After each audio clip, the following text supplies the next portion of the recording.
الله السميع العليم من الشيطان اللعين الرجيم. بسم الله الرحمن الرحيم.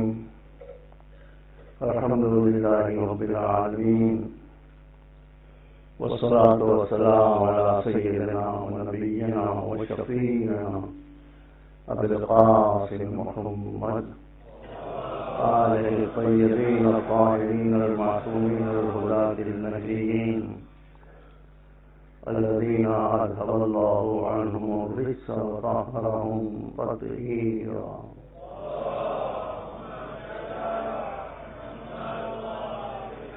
أما بعد، فقد قال الله سبحانه وتبارك وتعالى وهو أصدق الصادقين: لقد أرسلنا رسلنا بالبينات وأنزلنا معهم الكتاب والميزان ليقوم الناس بالقسط.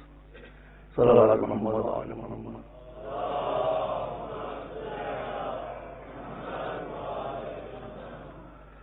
بہت عرصے کے بعد برمنگھم حاضر ہونے کا شرف حاصل ہوا ہے، اس لیے شاید آپ بھول گئے ہوں، میں آپ کو یاد دلا دوں کہ میرے یہاں ٹائمنگ کی سخت پابندی ہوتی ہے. ایگزیکٹ 8:05 پر مجھے شروع ہو جائے گی اور انشاءاللہ 9:05 پر ختم ہو جائے گی.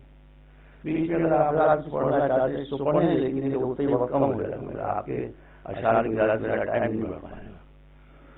تو ان باتوں کا ذرا آپ حضرات خیال رکھیں. قرآن مجید میں ارشاد اقدس الہی ہے، پہلے ٹرانسلیشن اور ترجمہ سن لیں. ارشاد ہے کہ لقد ارسلنا رسلنا بالبینات وانزلنا معهم الکتاب والمیزان.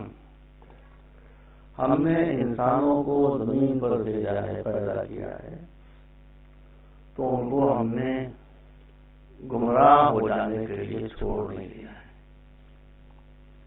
ہم نے اپنی طرف سے پروفٹ بھیجے ہیں، رسول بھیجے ہیں جو رائفلیں لے کر نہیں آئے تھے، ڈنڈے لے کر نہیں آئے تھے، سورڈ لے کر نہیں آئے تھے، آرگومنٹ لے کر آئے تھے، والمیزان اور اچھے اور برے ہونے کے اسکیل لے کر آئے تھے. میں یہاں پر عرض کر دوں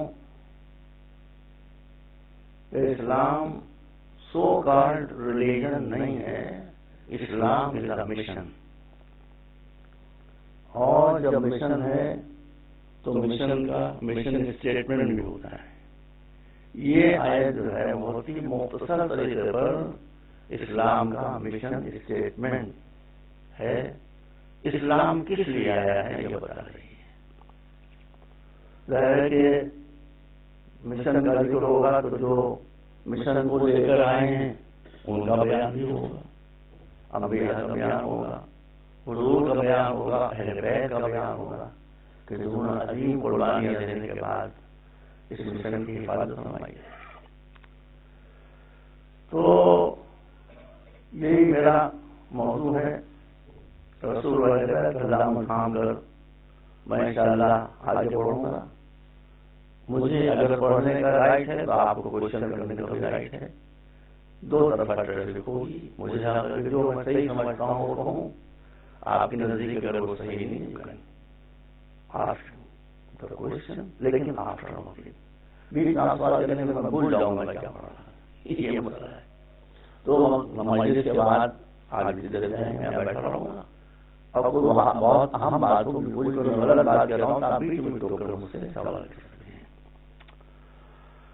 اس لیے کہ اسلام اگر مشن ہے تو یہ مجلس میں مشن ہے، یہ مجلس مشن ہے. Don't make it a profession. جب کوئی پروفیشن ہو جاتی ہے تو اس میں سنسیئرٹی ختم ہو جاتی ہے، تو جو ٹارگیٹ ہوتا ہے وہ ختم ہو جاتا ہے. تو اگر اسلام مشن ہے تو یہ مجلس مشن ہے. اور اس مشن میں کتنی کشش ہے، کتنی پلنگ ہے. آپ غور کریں، عیسائی سال بھر کرسمس کا انتظار کرتے رہتے ہیں کہ کرسمس آئے تو ہم خوشیاں منائیں، مسلمان سال بھر عید کا انتظار کرتے رہتے ہیں کہ عید آئے تو ہم خوشیاں منائیں، ہندو دشہرے کا انتظار کرتے رہتے ہیں کہ دشہرا آئے تو ہم خوشیاں منائیں۔ ہم وہ قوم ہیں کہ جو خوشی کا انتظار نہیں کرتے، غم کا انتظار کیا کرتے۔ کیا میں غلط کہہ رہا ہوں یہ بات؟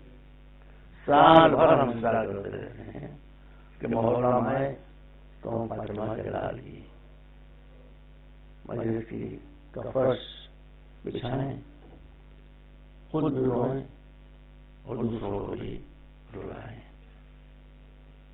اہل بیت نے ہمارا مشن یہ قرار کیا ہے، جو اصل مشن ہے اس کے ساتھ ساتھ اس مشن کو بچانے کے لیے مشن ہے کہ ہم سال بھر حسین کو یاد رکھیں۔ جتنی بڑی قربانی اسلام کو بچانے کے لیے اس مظلوم کربلا نے دی ہے، اتنی بڑی قربانی کسی نے نہیں دی ہے۔ اللہ آپ سب کو سلامت رکھے۔ آپ ہی گھر میں جو بچے ان کو اللہ سلامت رکھے، اہل بیت کے دامن سے وابستہ رکھے۔ میں آپ کو بتا دوں کہ یہ مجلسے میں بالکل سنسیئرٹی سے پڑھ رہا ہوں، کوشش کروں گا کہ آپ کے طرز فکر میں تھوڑی تبدیلی آئے، پازیٹیو اپروچ۔ میں کسی کو ستاتا نہیں ہوں، کسی کو دکھ نہیں پہنچاتا، کسی کے بھی میں کوئی نہیں کرتا۔ جتنے لوگ مجلسے پڑھ رہے ہیں وہ سب زیادہ مستمقلس ہیں، جس زبان میں پڑھ رہے ہیں، پنجابی میں پڑھ رہے ہیں، گجراتی میں پڑھ رہے ہیں، انگریزی میں پڑھ رہے ہیں۔ ابھی یہاں کے پڑوس میں انگریزی مجلس ہو رہی ہے۔ میں انگلینڈ تقریباً 35 سال سے رہا ہوں، اس وقت میں کہہ رہا تھا کہ یہاں انگریزی میں مجلس ہونا چاہیے، اس لیے کہ قرآن مجید میں دیکھ لیا، میں لہٰذا اہمیت کو بھی پڑھوں گا۔ قرآن مجید میں ہے کہ وَمَا أَرْسَلْنَا مِن رَّسُولٍ إِلَّا بِلِسَانِ قَوْمِهِ، ہم نے جس کمیونٹی میں اپنی طرف سے پرافٹ بھیجا جو ان کی زبان تھی اسی میں بھیجا۔ اگر کوئی عربی بول رہا ہے تو وہاں جو رسول آیا وہ عربی بول رہا تھا، کہیں پر اگر ہیبرو ہے تو وہاں جو رسول آیا ہیبرو بول رہے تھے۔ ایک اصول بتا دیا گیا کہ جیسی قوم تھی اس کی جو زبان تھی، کوئی زبان کافر نہیں ہے، یہ کیا رکھو، کوئی زبان کافر نہیں ہے۔ قرآن میں جگہ اور اشارہ ہے کہ جتنی زبانیں ہیں وہ سب اللہ کی بنائی، تو اللہ کی بنائی ہوئی چیز کافر نہیں ہو سکتی۔ یہ بھی ہم سے بہت بڑی غلطی ہوئی، یہ بھی ہم سے بہت بڑی غلطی ہوئی کہ جب انگریزوں نے ہندوستان پر قبضہ کر لیا، بھارت پر انڈیا پر قبضہ کر لیا، ہندو ہوشیار تھے، ان کے لیے کوئی مسئلہ بھی نہیں تھا، بہت بڑا مسئلہ بھی نہیں تھا۔ ان کی زبان ہندی تھی یا سنسکرت، حکومت کی زبان پرشین تھی، تو پرشین زبان بھی ان کے لیے غیر تھی اور انگریزی زبان بھی ان کے لیے غیر تھی، اس لیے پرشین کو چھوڑ کر انگریزی کی طرف چلا جانا ان کے لیے کوئی مشکل نہیں تھا، وہ طور سے سوئچ اوور کر گئے انگریزی کی طرف۔ مسلمانوں سے خطا اتحادی یہ ہو گئی کہ ان کا جو فارسی کو اسلامی زبان تھی، اب انگریزی کو ہم لیں گے تو یہ کافروں کی زبان ہے، کافروں کی زبان کوئی نہیں ہوتی۔ وہ اسلامی تاریخ کو آپ پڑھیں تو جس وقت ایران میں اسلامی لشکر گیا ہے تو وہاں عربی تو نہیں تھی، درزی یا فارسی زبان تھی۔ انہوں نے یہ نہیں کیا کہ درزی یا فارسی کو چھوڑ دیتے ہیں کہ یہ کافروں کی، مشرکوں کی اور جو وہاں پر دوسری قومیں ہیں ان کی زبان ہے۔ انہوں نے عقل مندی کی بات یہ کی کہ اس فارسی کو جس میں کفر کا لٹریچر تھا، جس میں شرک کا لٹریچر تھا، اس کو اسلامی لٹریچر سے بھر کر اس کفر کی زبان کو اسلامی زبان بنا دیا۔ اگر یہی حکمت عملی، یہی اسٹریٹجی مسلمانوں نے اپنائی ہوتی تو آج ہندی اسلام کی چوتھی زبان ہوتی، مگر یہ ایک بھیانک غلطی ہم سے ہوئی جس کا خمیازہ ہم نے یوں ہوتا کہ ہم ماڈرن ایجوکیشن میں ہندوؤں سے 90 سال پیچھے ہو گئے، 90 ایئرز لاس۔ یہ غلطیاں ہوتی ہیں۔ شاعر نے کہا کہ لمحوں نے خطا کی ہے، صدیوں نے سزا پائی۔ بعض غلطیاں اتنی بھیانک ہوتی ہیں کہ وہ 1 منٹ کی غلطی ہوتی ہے مگر اس ایک غلطی کی قیمت ہم کو سینکڑوں برس تک ادا کرنا پڑتی ہے۔ تو میں ایک مرتبہ پھر آپ سے کہہ دوں کہ میں جو مجلس کا ٹاپک ہے وہ یہی ہے کہ اسلام ایک سو کارڈ مذہب نہیں ہے بلکہ ایک مشن ہے۔ مشن کا اسٹیٹمنٹ بھی ہے. مشن اسٹیٹمنٹ کی بہت سی آیتیں میں نے آیت آپ کے سامنے پڑھی ہے, آپ کو سوال کرنے کا. یہ آیت یہ بتا رہی ہے اسلام میں نماز کی بہت اہمیت ہے. کوئی شخص نماز کی اہمیت سے انکار نہیں کر سکتا, نہیں کر سکتا, ناممکن ہے. نہ سنی, نہ شیعہ, نہ دیوبندی, نہ بریلوی, کچھ نہیں. یہ کون کہتا ہے ائمہ تعلیم کا حدیث ہے, رسول کا حدیث ہے, قرآن کی آیت ہے. تو نماز بہت بڑی عبادت ہے, روزہ بہت بڑی عبادت ہے, حج بہت بڑی عبادت ہے.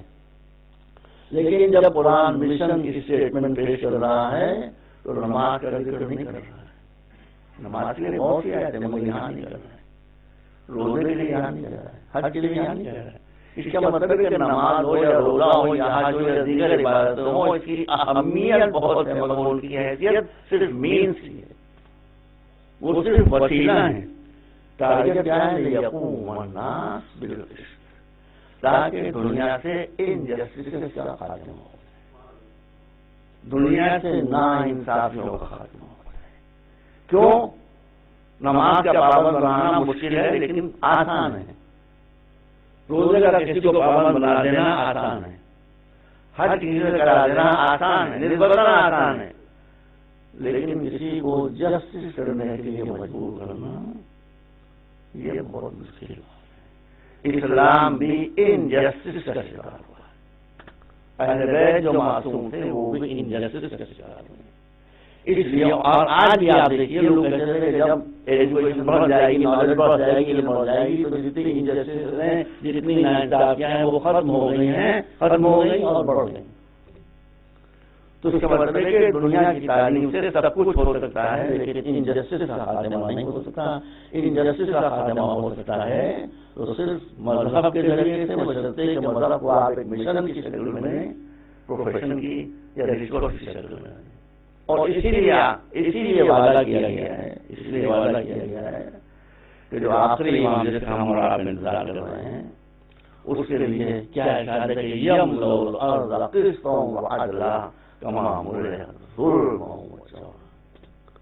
میں نے ہندوستان کی بات میں ڈرتا ہوں نہیں, کئی تقریروں میں نے یہ بات کہی, کچھ پروٹیسٹ بھی بات کے بعد, لیکن میں رکتا نہیں, تو میں بات سمجھتا ہوں کہ صحیح ہے, وہ صحیح ہے.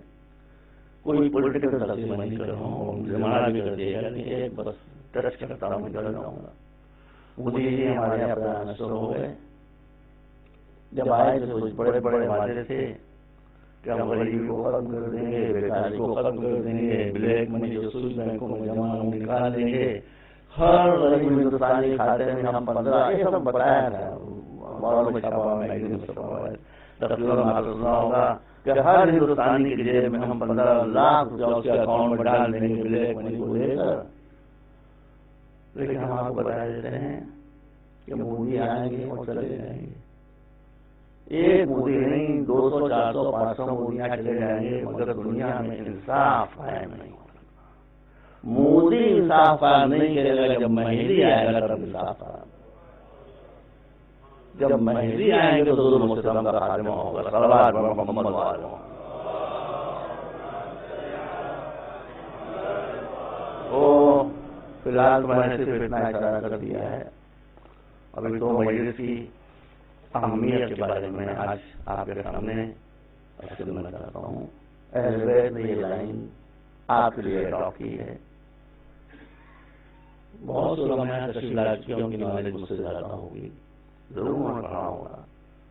امام جعفر صادق علیہ السلام,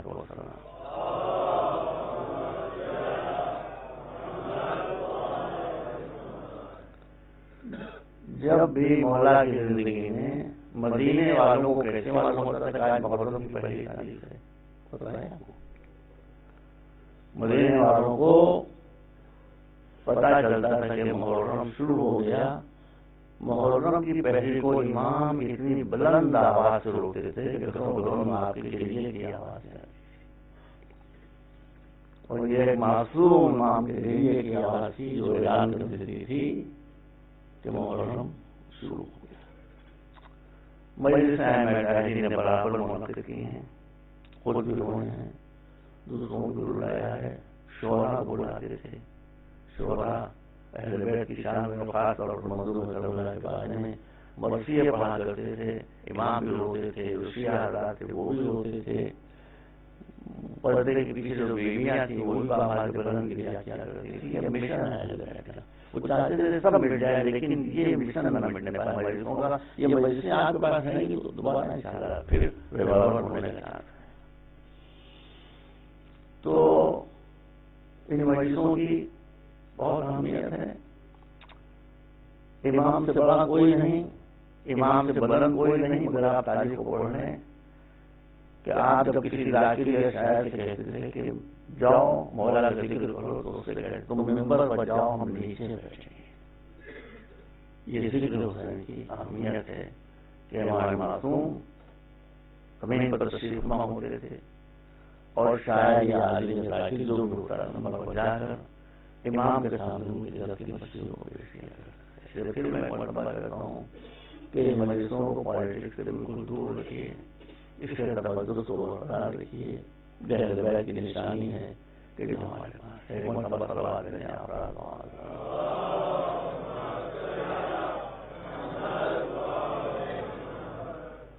کچھ لوگ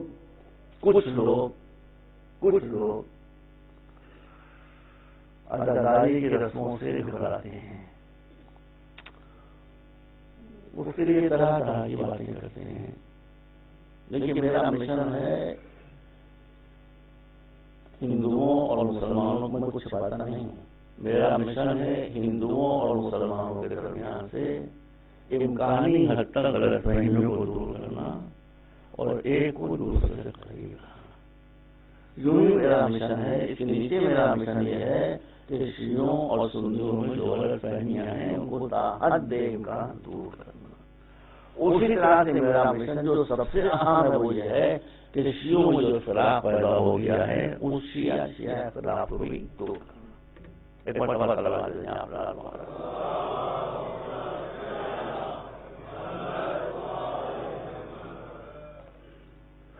اس سلسلے میں آج میں پہلی بات آپ کے سامنے یہ کرنا چاہتا ہوں کہ کسی شیعہ مولوی کو یہ حق حاصل نہیں ہے کہ وہ یہ بتائے کہ سنیوں کا عقیدہ کیا ہے، اور کسی سنی ملا کو یہ حق حاصل نہیں ہے کہ وہ یہ بتائے کہ شیعوں کا کیا عقیدہ ہے. سنیوں کا عالم موجود ہے، وہ آئیں بتائیں کہ ان کا عقیدہ کیا ہے، ہم اس پر غور کریں گے. سنی کے عالم میں شیعہ عالم کیا ہے وہ بتائیں کہ ہمارا عقیدہ کیا ہے، وہ اس پر غور کریں. میں آپ سے 10 سے 10 بار معافی چاہتے ہوئے میں علماء کی بات نہیں کر رہا ہوں، نیچے گریڈ کے لوگ ہیں. میں مثال دے رہا ہوں آپ کے سامنے. ایک سنی جب شیعہ کے بارے میں کہے گا ہمیشہ غلط ہے، ہمیشہ الزام لگائے گا، حقیقت سے دور باتیں ہیں وہ کہے گا. یہاں کی خبر مجھے نہیں ہے، لیکن انڈیا پاکستان میں جو ملا ہیں، علماء کی بات نہیں کرو، جو کچھ ملا ہیں انہوں نے سنیوں کو یہ یقین دلا دیا ہے کہ تمہیں معلوم ہے کہ شیعہ کیا کرتے ہیں. سنی کیا کرتے ہیں؟ وہ کہتے ہیں کہ شیعہ یہ کرتے ہیں کہ جب محرم آتا ہے تو سنی بچے کو پکڑتے ہیں، معصوم بچے کو، اس کو الٹا لٹکا دیتے ہیں رسی میں باندھ کر، اس کا گلا کاٹتے ہیں. بولا میں نے پڑھا ہے. اور جو خون اس کے گلے سے ٹپکتا ہے، اس معصوم بے کس بچے کے گلے سے جو خون ٹپکتا ہے، اس کے نیچے ایک لگن میں ایک کانٹے میں چاول ہوتے ہیں، اس چاولوں میں وہ خون ٹپکتا ہے. جب بچہ مر جاتا ہے تو وہ اسی خون سے چاولوں کو بھونتے ہیں، اس کی کھچڑی پکاتے ہیں اور شیعوں کو کھلاتے ہیں. Is it fact؟ کوئی شیعہ ایسا کر سکتا ہے؟ کوئی انسان سوائے طالبان کے ایسا کر سکتا ہے؟ سوائے ISI کے کوئی غلط سمجھ بھی نہیں کر سکتے. مگر یہ میں کہہ یہ آیا کہاں سے، یہ خیال کہاں سے؟ میں نیو یارک میں تھا تو میں نے نیو یارک لائبریری سے تلمود نکلوایا. اور تلمود کو پڑھی، اتنی موٹی موٹی 3 جلدیں، کون پڑھ سکتا ہے بھائی 3 جلدیں؟ تو میں نے کہیں تو اس کو پڑھا. یہ میں نے خود پڑھا ہے، کوئی سنی بات نہیں.